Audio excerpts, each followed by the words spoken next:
Hi guys, we're here today with Uncle John. Hi Uncle John. When did you first start arts? When I was about 3, I think. 3? And did you know I was always drawing and sketching and encouraged a lot by my mother and my aunts. Okay. And did you have a favourite artist, a best artist that you gathered inspiration from? I'll tell you an artist that I do love is Turner. Turner. You know, Turner and Delacroix, of the older ones. Delacroix was really stupendous artist. And they were those were the beginnings of modern art. That's inspiration, let's put it that way. You get inspired by other artists. Yes, yeah. You know, otherwise, I loved Michelangelo as well. Michelangelo, as they say in Italian. And, to me he was absolutely unbelievable. Currently, I'm into the sort of expressionism, German art style. I appreciate what's going on in the art world. And has your style changed through the different ages? Well, the very first painting I ever did, oil painting, was when I was, I think, 15. And I painted a picture of James Dean. It was the first oil painting that I really, was it? No, it wasn't. It was the second oil painting I did. Okay. The first one I did a painting from a postcard that my aunt sent me from Paris. And I copied the postcard. It was a picture of the River Seine with the bridge and the Eiffel Tower in the background. Okay. How old were you then? 14. Okay. Alright. I read that you were part of the Super Stroke art movement. The Super Stroke? Yes. Yeah. How did that come about?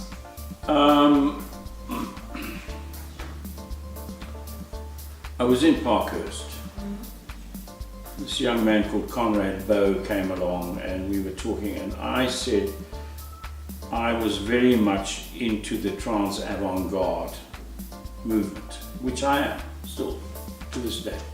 The trance avant-garde is the back to basics movement in Italy. It started by Sandro Chia and Enzo Cucchi and Mimo Palladino, people like that. So I love their work, and a lot of my work sort of is similar, but not exactly. Anyway, so they said, well, we've got the Super Stroke art movement, would you like to join? So I just said, yeah, sure, no problem. So did that help your career? No, as an artist? no, not at all. No. Okay. No. My career as an artist, I just plodded along, and I had quite a lot, excuse my itchy nose, I had quite a few people who liked my work and bought, and I started doing portraits, because I had a very good, let's say, ability to get a likeness. So it's one of those things I could do, right from school. When I was in standard 4 at school, the teacher said to me, you're the only person that I know that can get a likeness, because we had to do portraits then, you see. And I didn't really quite understand everything, but I seemed to get a likeness. So I did lots of portraits.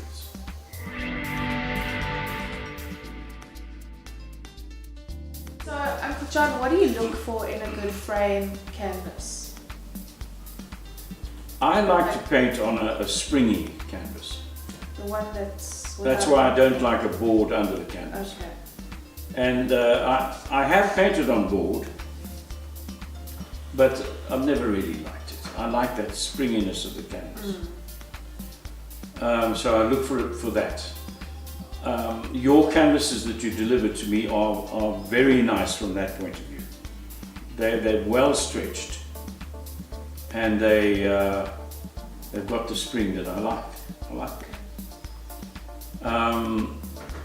What else do I look for in a canvas? Price. I'm always looking at price because, Yes, of course. you know, sometimes you can paint a picture, you can paint 6, and you might still be sitting with them in 2 years' time. You never know. You might not also, but you know, if the price is not over the top, which some people expect it to be paid, and you're not, I don't think you are, I think you're very reasonable. It helps a lot, it helps us, because art materials have gone through the roof. Yes, they have. I mean, liquid, for instance, which is what I use, alkyd. When I paint in oils, I use alkyd, I don't use terps. Liquid is just out of, in the stratosphere. I mean, you know, it's crazy. And then oil paints and all that are very, very expensive. So one looks for a good quality oil paint as well, at a reasonable price. Okay. With our canvas that you started to paint, did you prime it? No. No. Okay. Great. And the reason I didn't is because I know that you don't have to, because Yes. we've actually talked about that. Yeah. And they take the paint, everything's nice on them. I like them, they're nice. The background colours that I put in, I use a squeegee thing to do it with. It's like a paintbrush, but it's actually, it's got a solid squeegee type of, I can show it to you. Yeah. Cool. So that just spreads the paint all over nicely, you know, rather than putting it on with a brush. I could put it on with a very big brush, but I prefer to have the squeegee. I like it. So, where to from now, Uncle John? Where do you see yourself in the next how many years? Okay, what I'm doing now is developing 1 or 2 galleries here to put up 1-man and 2-man shows for me. One of them has already asked me for work, but not for a 1-man show. They just wanted to put my stuff in with all the other stuff. So I'm preparing a couple of drawings for them.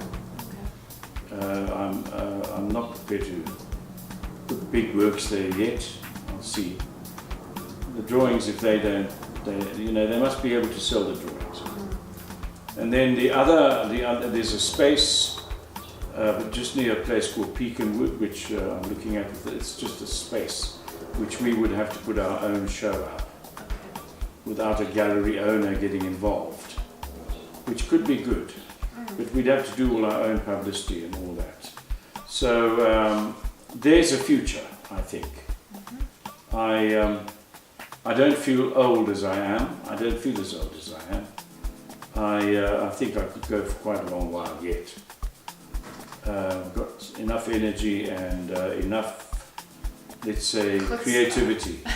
I've got creativity. And I've got quite a good dollop of chutzpah. Yes. So how does one find you? Are you on Facebook? I'm on Facebook under the name of John Zaverdino. Zaverdino. Yeah. Are you going to tell me a little bit about your future? Okay, so with us, we've got a few things on the go. We've got Hobby X coming up soon. Yes. It's in like 5 weeks.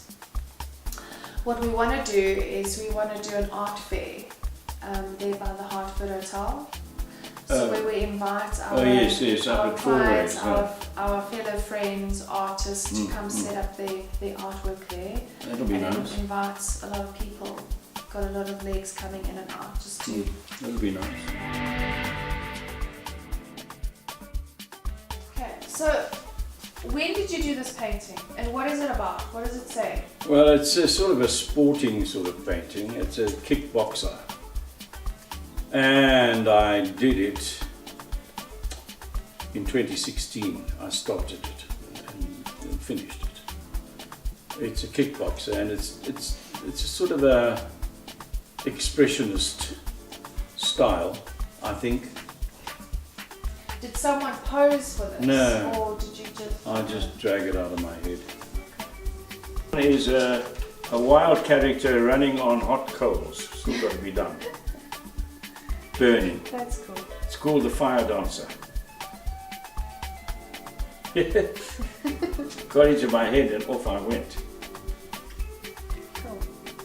Figure, as somebody calls it, a figurine. But the figure is totally, the whole thing's out of my head now. We're going to work on the background. I'll get round to it. It's got to go on my exhibition. That. I particularly like this one, but it turned out very difficult. It's very difficult to do in acrylic. So I'm now going to change it to oil painting. You're going to change it? I'll repaint the whole thing in oils. So you're going to paint over that. Okay. Just paint over it. I'm not going to wipe it out. Oh, okay. So you're just going to. But I can do a lot more with oils. Okay. What's the difference between acrylic and oil? Well, acrylic is basically plastic paint, you know, which you use water with, and it doesn't. It's very difficult to mix your colours properly with acrylics, because acrylics tend to dry differently to what you actually put on the canvas. Yes. And even though you're experienced and you try and avoid that, it still doesn't always work. So I really like to do this as an oil painting. If not, I'll persevere and see how we go. And then departure that I'm trying. Yeah. It's from cave paintings. Yeah, rock painting. It's a sort of the fallen giant, basically. At the top. And this is painted in? That's acrylic. Acrylic. The top of that canvas will be a line of animals, right top, far away. There'll be elephants and a rhino and a few things like that, just silhouetted like these. Nice. That little. Okay. And it's going up to that sort of godlike figure. Yes. And then everybody has become a kind of a zombie, a dummy, you know, sort of a kind of a ghoul, if you want. And there's the city, so it's called Cell City. Nice. Here is a portrait I did of a girl called Fiona. I never got finished because she went back to Scotland before I finished it. That's her. Have you ever seen her again? No. I've heard from her. Well, I've heard about her from other people. And this painting here is done with inks. And that's also just straight out of my head and very quick. I love these. I want to do lots of them. This is very much like Anigoni, you know, Anigoni paintings. And there's another one of an antique looking girl. Yes. Sort of, you know, Miss Muffet thing. This was, you know, this place near Clarence. Yes. That's beautiful. I must actually reframe that. What scenery is this? Is this It's also also out out your of my head? head. Oh, okay. Looks like a farm on the way to. It's great living in your You see, It's gonna fly away. I'll hold it up here. See, the river's dried out. That's what it is. It's called it dry riverbed. And this is oil. Oil, yeah. Okay. Okay. Thanks, Uncle John, for welcoming us into your home, spending the morning with us, and telling us about your life story and showing us around your paintings and your work of art, and all the luck for the future. Well, thank you for coming. Thanks for taking the trouble to come and do all this. And I hope we can work together a lot. I'm sure we can.